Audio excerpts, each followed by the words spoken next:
বন্ধুরা, দীর্ঘ ৩৩ ঘন্টা উদ্ধার কর্মীদের পরিশ্রম সফল হলো। অবশেষে সাজিদকে উদ্ধার করা হলো। দেখুন কিভাবে ফায়ার সার্ভিসের কর্মীরা মাটি খনন করে ৫৫ ফিট নিচের থেকে সাজিদকে উদ্ধার করছে।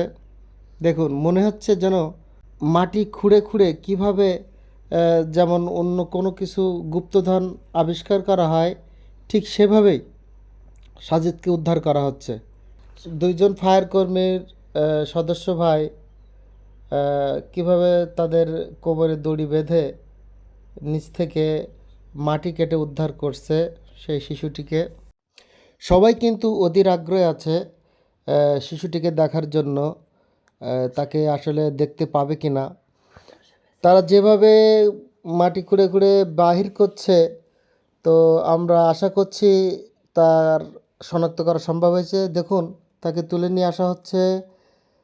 যাই হোক, শিশু সাজিদকে অবশেষে পাওয়া গেল। দীর্ঘ ৩৩ ঘন্টা পর সাজিদকে উদ্ধার করা সম্ভব হয়েছে।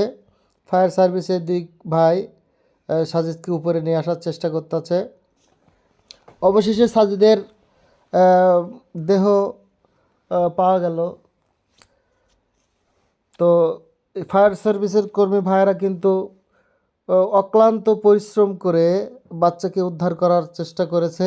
অবশেষে তাদের কষ্ট পরিশ্রম সফল হলো।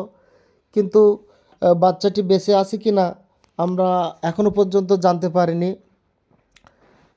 ভাই দুটো কিন্তু আল্লাহু আকবার স্লোগান দিয়ে তাকে উদ্ধার করেছে। দেখুন তাকে অক্ষত অবস্থায় উদ্ধার করা সম্ভব হয়েছে, কিন্তু সাজিদ বেঁচে আছে কি না এখনও পর্যন্ত নিশ্চিত হইনি আমরা। তো আশা করছি আল্লাহর অশেষ রহমত, সাজিদকে পাওয়া গেছে।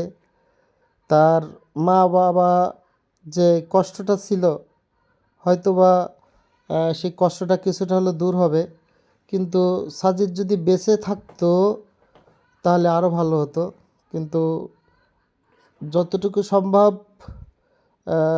সাজিদ আর বেঁচে নেই।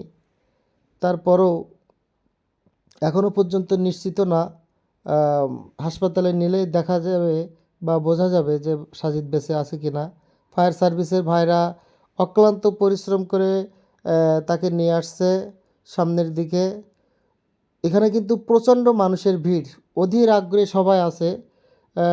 অসংখ্য মানুষ আল্লাহু আকবার স্লোগান দিয়ে সাজিদকে গ্রহণ করছে। দেখুন ছোট্ট বাচ্চা শিশু, সে কিন্তু অসুস্থ অবস্থায় গর্তের ভিতরে পড়ে যায়।